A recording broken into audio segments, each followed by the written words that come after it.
தமிழ்நாட்டில் இருக்கிற பாதி சிவன் கோயிலுக்கு மேலே போயிட்டு வந்துட்டேன். மிச்சம் இருக்கிற கோயிலுக்கு தான் நடந்தே போயிட்டு இருக்கேன்னு சொன்னவரை பார்த்து என் உடம்பே செலுத்துருச்சுங்க. ரீசெண்டாக வெளியில் போயிருக்கப்ப தாங்க இவரை பார்த்தேன். சரி அவருக்கு என்ன வாங்கணும்னு சொல்லிட்டு பக்கத்தில் இருக்க ஹோட்டலுக்கு போயிட்டு அங்கே ஒரு சாப்பாடு வாங்கிட்டு அங்கேருந்து கிளம்பிட்டேன்.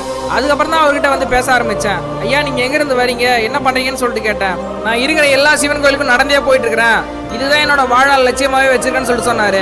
இது கேட்கும் போது ரொம்ப ஆச்சரியமாக இருந்துச்சு. அதுக்கு மட்டும் நம்ம சேனல் சப்ஸ்கிரைப் பண்ணலாம், மறக்காம ஒரு சப்ஸ்கிரைப் பண்ணிட்டு ஃபாலோ பண்ணுற மக்களே. சரிங்க ஐயா, உங்களுக்கு வேற என்ன உதவி வேணுமான்னு சொல்லிட்டு கேட்டேன். நீ பண்ண உதவியே போதும்பா, இதுவே எனக்கு மனசு திருப்தியாக இருக்குன்னு சொல்லிட்டு சொன்னார். இது கேட்கும்போது ரொம்ப சந்தோஷமா இருந்துச்சு. அதுக்கப்புறம் நம்ம கையில் இருந்த கொஞ்சம் அவர்கிட்ட கொடுத்துட்டு சரிங்க ஐயா நான் வரேன்னு சொல்லிட்டு சொன்னேன். இருப்பா தம்பி ஒரு நிமிஷம்னு சொல்லிட்டு சொன்னார். உன்னோட எண்ணமும் செயலும் எப்பயுமே வெற்றி நோக்கி தான் போயிட்டு இருக்குன்னு சொல்லிட்டு உள்ளேருந்து ஒரு விபூதி எடுத்து எனக்கு இட்டு விட்டாருங்க.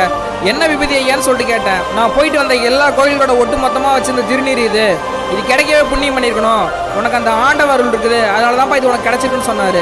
மனசு நிறைவோட நானும் அங்கேருந்து கிளம்பிட்டேங்க.